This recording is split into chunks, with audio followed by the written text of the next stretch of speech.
Hey guys, I hope you're doing well. At this point in time, you have all received comments on your problem section of your problem and solution essay.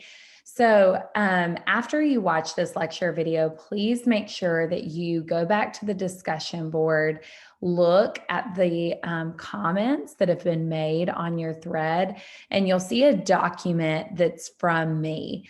And what you should see on that document in red ink are some overview comments, but then along the side of your paper in the different paragraphs, you will also see some other comments that point directly to places in your paper.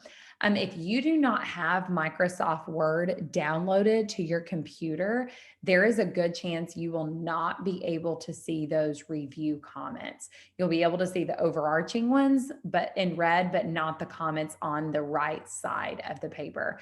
So please make sure, this is why I say it's so important to have Microsoft Word downloaded, and you have access to that for free through your student email. And if you need a reminder in how to do that, go to the Start Here module in Blackboard where I walk you through that process. If you do have Word downloaded and you still are not seeing that due to a computer issue, or you have a Chromebook and maybe the Chromebook is not allowing that, please reach out to me and I can screenshot those comments and send that to you. It's really, really important that you're looking at the feedback of the comments to produce the best work that you can. So, I want to talk to you about some issues that I was seeing consistently. One of those issues are paragraph formation issues. I've linked this YouTube and I'm going to have this PowerPoint below or in the notes this week, along with your Ed puzzle. But guys, this YouTube goes over proper paragraph formation in a research essay. And many of you need to review this link. I've had it up a couple times. We've done an Ed puzzle over it. But some of you are still making some real fundamental mistakes that need to be addressed. There should be several parts to a research body paragraph, and that should include your topic sentence, your explanation of that topic, supportive research, connection to that research, and a summative and transitional sentence to the next paragraph.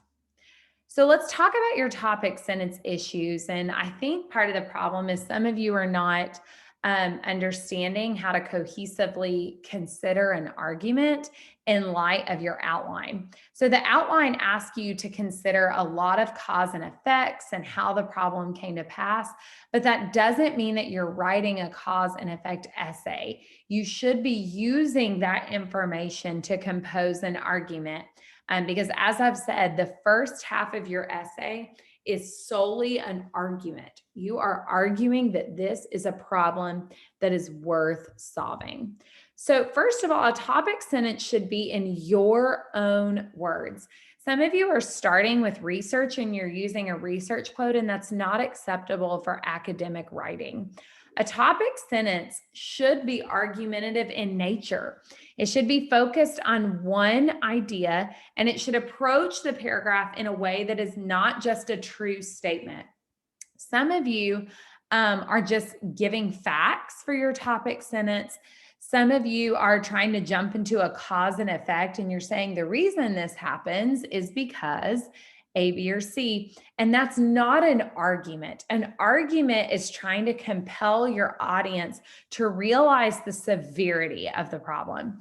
So, for example, a strong topic sentence, if you wanted to talk about the history or the background, a strong topic sentence would be: the history of school funding has always been grim. That is something that could be argued. It opens the paragraph up for deeper explanation. Another example could be: due to the lack of school funding, there are many elementary age school kids who do not receive equitable opportunities outside of the classroom. This lack of equal opportunity is due in large part to the lack of internet access in rural communities. What I'm finding is that many of you are trying to start here. You're trying to start with this cause and effect. You're not first composing your argument. And it's critical that you create the argument before going into the explanation. And then just to reiterate, many of you are beginning with a cause and effect sentence rather than an argumentative sentence. You have to prove the argument is valid before you go into those deeper explanations. So what about research? Do not begin or end a paragraph in research. You are supposed to have your own idea that you created. And guys, remember, research is not meant to create your paper. You are supposed to have these great ideas that you've come up with, and then research is used as a support mechanism. Each paragraph should have research. Some of you submitted 2 pages with absolutely no research, and that will result in a very, very poor grade. This is not an opinion-based class or a monologue. This is a research writing course. Properly cite each piece of evidence that does not belong to you. Some of you are using statistics or clearly someone else's work, but there's no citation linked to it, and that is plagiarism.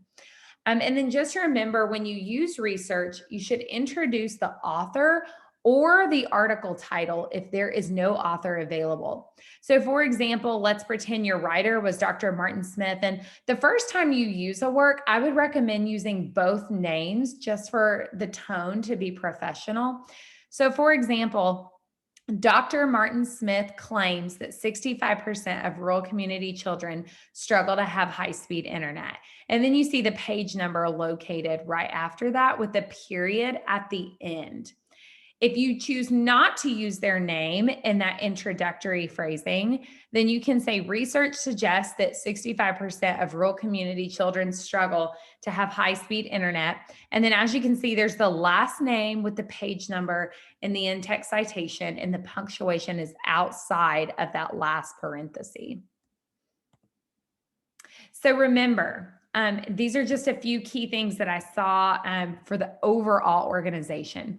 Do not get into your solutions before you finish the argument. The only time I should have seen solutions in this part of the rough draft would have been in the thesis statement. And some of you are trying to get into that very early on. So do not go into solutions in your problem paragraphs. One paragraph cannot be your entire argument. Some of you really struggled with organization and having clear topics.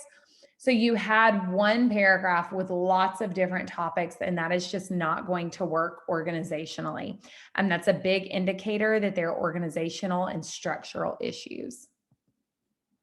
And then finally, these are some mechanical things that I saw. And y'all, this is not the pass or fail stuff, okay? The pass or fail stuff is thesis statements, overall organization, your paragraph structure, your topic sentence, your ability to use research and explain it well.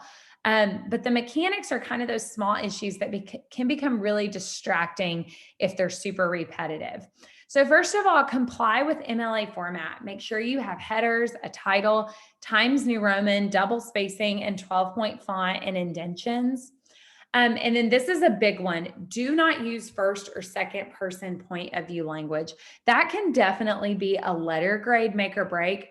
A lot of you are saying, I suggest, I think, I know, in my experience. And y'all, this kind of language comes across really, really biased. And that's not the goal of this paper. We want to be researchers, and we want to take a step back from our emotions and create work that people would be willing to read. And oftentimes when we use emotions, people are way less likely to want to read those emotions. Try to avoid vague language and be clear. Some of you are using words like this or those or things or it. Anytime you use vague language like that, use the search bar and look for it and find a word to replace it with. I can promise you, your overall tone is going to sound so much better if you're using really strong academic language. First of all, and then second of all, if you're clear, you don't want your reader having to search for what you were trying to say. That is definitely something we want to avoid. So use strong language. Don't be passive. Be active in your verb choice. Use active language in your argument. We want to be very forward in the places where we're trying to convince people. Review spelling, punctuation, capitalization, fragments, comma splices, etc. Again, while these are small issues, they do add up to be extremely distracting. So that's something I want you to be cautious of. All right, I hope this was helpful. After you review this lecture, please go back and look at your feedback as you begin working on your solution paragraphs.